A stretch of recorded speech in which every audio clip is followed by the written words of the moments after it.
Hello বন্ধুরা, দেখতে পাচ্ছেন নিচে মানুষ আর মানুষ, রাস্তায় অনেক মানুষ। তো দেখতে পাচ্ছেন এখানে যে ফায়ার সার্ভিসের গাড়ি, তো পাশে আগুন লাগছে এই কারণে। তো ভয়াবহ অবস্থা কি, এই যে পাশে এটা হলো আমাদের সৈয়দপুর জিকরুল হক রোড। তো পাশে যে ঢাকা ব্যাংকে এই যে বিল্ডিংটার নিচে দোতলা হলো ঢাকা ব্যাংক।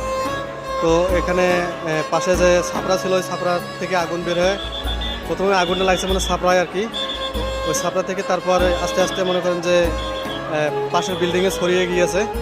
তো দেখতে পাচ্ছেন এই যে এই লাল বিল্ডিংটা, এই লাল বিল্ডিংয়ের এটা হলো পুরো একটা বিল্ডিং। এটা মেন রাস্তায় দেখতে পাচ্ছেন, দেখেন আগুন নিয়ন্ত্রণে একটু আসছে আর কি। দেখুন বন্ধুরা, খুব ভয়াবহ অবস্থা।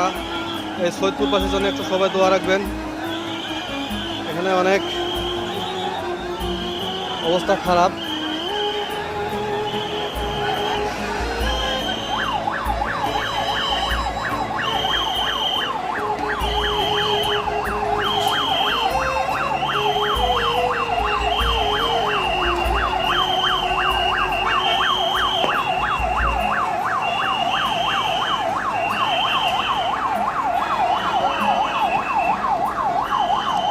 তবে খুব ভয়াবহ অবস্থা দেখতে পাচ্ছেন, একবারে পুরো রোডে মানুষ। তো আশেপাশে যে